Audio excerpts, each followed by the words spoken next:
ಇದೇ ವಿಚಾರಕ್ಕೆ ಸಂಬಂಧಪಟ್ಟ ಹಾಗೆ ನಮ್ಮ ಸಂಪಾದಕರಾಗಿರುವಂತಹ ಹರಿಪ್ರಸಾದ್ ಈಗ ನೇರ ಸಂಪರ್ಕದಲ್ಲಿ ಜಾಯ್ನ್ ಆಗಿದ್ದಾರೆ. ಹರಿಪ್ರಸಾದ್, ಇವತ್ತು ಕರ್ನಾಟಕದಲ್ಲಿ ಇದ್ದಂತಹ ಪವರ್ ಶೇರಿಂಗ್ ವಿಚಾರಕ್ಕೆ ಸಂಬಂಧಪಟ್ಟ ಹಾಗೆ ಚರ್ಚೆ ಆಗುತ್ತೆ, ಜೊತೆಗೆ ಇವತ್ತು ಎಲ್ಲಾ ಒಂದು ಗೊಂದಲಗಳಿಗೆ ತೆರೆ ಬೀಳತ್ತೆ ಅನ್ನುವಂತಹ ನಿರೀಕ್ಷೆ ಕುತೂಹಲ ಇತ್ತು. ಮತ್ತದೇ ನೆಪವನ್ನ ಇಟ್ಟುಕೊಂಡು ಈ ವಿಚಾರವನ್ನ ಮತ್ತೆ ಮುಂದುವರಿಸ್ತಾ ಇದೆಯಾ ಹೈಕಮಾಂಡ್, ಅಥವಾ ಇನ್ನೂ ಕೂಡ ಸಸ್ಪೆನ್ಸ್ ನಲ್ಲಿ ಇಟ್ಟಿದೆಯಾ, ಹೇಗೆ?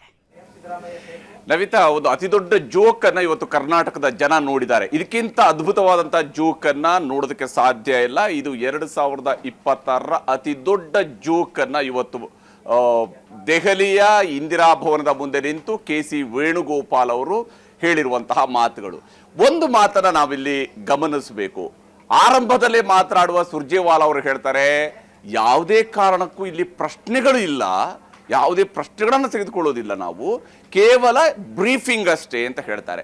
ಸುದ್ದಿಗೋಷ್ಠಿಗಳನ್ನು ನಡೆಸುವ ಖ್ಯಾತಿಯ ಕಾಂಗ್ರೆಸ್ನವರು ಪ್ರಶ್ನೆಗಳೇ ಇಲ್ಲದೆ ನಮ್ಮ ಹೇಳಿಕೆಗಳನ್ನು ಮಾತ್ರ ಹೇಳ್ತೀವಿ ಅಂತ ಹೇಳುವಂಥದ್ದು ಯಾವುದನ್ನು ಮುಚ್ಚಿಡುವ ಪ್ರಯತ್ನ ಅನ್ನುವಂಥದ್ದಕ್ಕೆ ಇಲ್ಲಿರುವಂಥ. ಓಕೆ, ರಾಜ್ಯಸಭಾದ ಬಗ್ಗೆ ಮಾತ್ರನೇ ಅವರು ಚರ್ಚಿಸಿದ್ದಾರೆ, ವಿಧಾನ ಪರಿಷತ್ ಬಗ್ಗೆ ಮಾತ್ರ ಚರ್ಚಿಸಿದ್ದಾರೆ, 10 ಪ್ರಶ್ನೆಗಳಿದ್ದಾವೆ. ಅದರ ಬಗ್ಗೆ ಕೇಳೋದಕ್ಕೂ 10 ಪ್ರಶ್ನೆಗಳಿದ್ದಾವೆ. ನೀವು ನಿಜಕ್ಕೂ ಕೂಡ ಕಾಂಗ್ರೆಸ್ನವರು, ಕಾಂಗ್ರೆಸ್ ಹೈಕಮಾಂಡ್ ಅವರು ಹೇಳಿರೋ ಪ್ರಕಾರ ಕೇವಲ ರಾಜ್ಯಸಭೆ ಮತ್ತು ವಿಧಾನ ಪರಿಷತ್ ಬಗ್ಗೆ ಆದ್ರೆ ಅದರ ಬಗ್ಗೆಯೂ ಕೂಡ ಕೇಳೋದಕ್ಕೆ ಸಾಕಷ್ಟು ವಿಚಾರಗಳಿದ್ವು. ಯಾರಾಗ್ತಾರೆ? ಮಲ್ಲಿಕಾರ್ಜುನ ಖರ್ಗೆ ಅವರು ಮತ್ತೊಮ್ಮೆ ಎಲೆಕ್ಷನ್ ನಿಲ್ತಾರಾ ಇಲ್ವಾ? ಕರ್ನಾಟಕದಿಂದ ಈಗ 3ನೇ ಸ್ಥಾನಕ್ಕೆ ಯಾವ ರೀತಿಯಾದಂತ ಆಯ್ಕೆಗಳಾಗ್ತವೆ? ಈ ರೀತಿಯ ಪ್ರಶ್ನೆಗಳು ಇರ್ಲಿಲ್ವ? ಅಲ್ಲಿ ಬಹಳಷ್ಟು ಪ್ರಶ್ನೆಗಳಿದ್ವು, ಆದ್ರೆ ಪ್ರಶ್ನೆಗಳನ್ನೇ ತಗೊಳ್ಳಲ್ಲ ಅಂತ ಮೊದಲಿಗೆ ಹೇಳ್ತಾರೆ.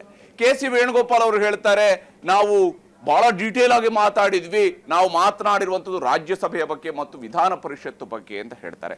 ಸರಿ, ರಾಜ್ಯಸಭೆ ಮತ್ತು ವಿಧಾನ ಪರಿಷತ್ ಬಗ್ಗೆ ಮಾತ್ರನೇ ಚರ್ಚೆ ನಡೆಸೋದಿದ್ರೆ ಸಿದ್ದರಾಮಯ್ಯನವರ ಒಬ್ಬರ ಜೊತೆಗೆ ಮಾತ್ರನೇ ಯಾಕೆ ಸಭೆ ನಡೀತು? ಅಲ್ಲಿ 2 ಸುತ್ತಿನ ಸಭೆ, 3 ಸುತ್ತಿನ ಸಭೆಗಳು ಯಾಕೆ ನಡೀತು?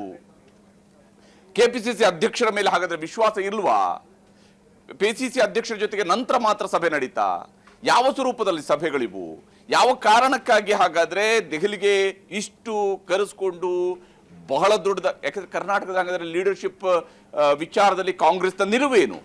ಕಾಂಗ್ರೆಸ್ ನಿಜಕ್ಕೂ ಕೂಡ ಕರ್ನಾಟಕದಲ್ಲಿ ಲೀಡರ್ಶಿಪ್ ಚೇಂಜ್ ಬಗ್ಗೆ ಯಾವ ಸ್ಪಷ್ಟತೆಯನ್ನು ಕೊಡೋದಕ್ಕೆ ಬಯಸುತ್ತೆ?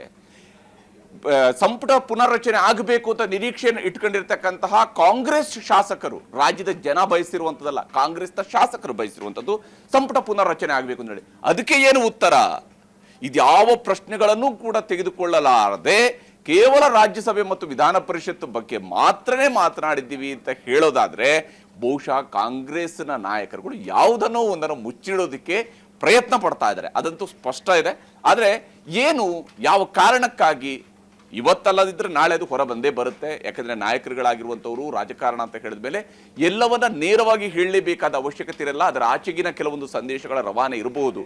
ಆ ನಿರೀಕ್ಷೆಯನ್ನ ಸಹಜವಾಗಿಯೇ ಕಾಂಗ್ರೆಸ್ನ ಕೇಂದ್ರ ಕಚೇರಿಯಲ್ಲಿ ನಡೆದಿರುವಂತಹ ಸಭೆಯ ಹಿನ್ನೆಲೆಯಲ್ಲಿ ಅದರ ಆಚೆಗಿನ ಸಂದೇಶ ಏನ್ ರವಾನೆ ಆಗುತ್ತೆ ಅನ್ನೋದನ್ನ ಕುತೂಹಲದಿಂದ ನೋಡ್ಬೇಕಾಗಿದೆ. ಆದ್ರೆ ಇಡೀ ದಿವಸ ಒಂದಂತೂ ಕರ್ನಾಟಕದ ಜನರಲ್ಲಿ ಒಂದು ಕುತೂಹಲ ಇತ್ತು, ಏನೋ ದೆಹಲಿಯಲ್ಲಿ ಯಾವುದೋ ಆಗ್ತಾ ಇದೆ, ಏನೋ ಡೆವಲಪ್ಮೆಂಟ್ ಆಗ್ತಾ ಇದೆ, ಅದರ ಆಧಾರದ ಮೇಲೆ ಏನೋ ಬದಲಾವಣೆಗಳು ಆಗಬಹುದೇನೋ, ಅಥವಾ ಸಂಪುಟ ಪುನರ್ರಚನೆ ಆಗಬಹುದೇನೋ, ಅಥವಾ ನಾಯಕತ್ವ ಕಂಟಿನ್ಯೂಯೇಷನ್ ಸಿದ್ದರಾಮಯ್ಯನವರೇ ಮುಂದುವರಿಕೆ ಅನ್ನುವಂಥ ನಿರ್ಧಾರ ಆಗಬಹುದೇನೋ.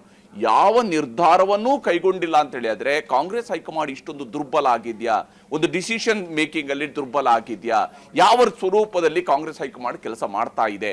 ಈ ಪ್ರಶ್ನೆಗಳಿಗೂ ಕೂಡ ಕಾಂಗ್ರೆಸ್ ಹೈಕಮಾಂಡೇ ಉತ್ತರವನ್ನ ಕೊಡಬೇಕಾಗತ್ತೆ. ನವಿತಾ, ಹರಿಪ್ರಸಾದ್, ಇಲ್ಲಿ ನೀವೇ ಹೇಳಿದ ಹಾಗೆ ಒಂದ್ ಕಡೆ ಕೇವಲ ಜನ ಮಾತ್ರ ಅಲ್ಲ, ಸಚಿವರುಗಳು ಕೂಡ, ಎಸ್ಪೆಷಲಿ ನಿನ್ನೆ ಸತೀಶ್ ಜಾರಕಿಹೊಳಿ ಅವರು ಕೂಡ ಹೇಳಿದ್ರು 11 ಗಂಟೆಗೆ ಮುಹೂರ್ತ ಫಿಕ್ಸ್ ಆಗಿದೆ, ಎಲ್ಲ ಗೊಂದಲಗಳಿಗೆ ತೆರೆ ಬೀಳುತ್ತೆ ಅಂತ.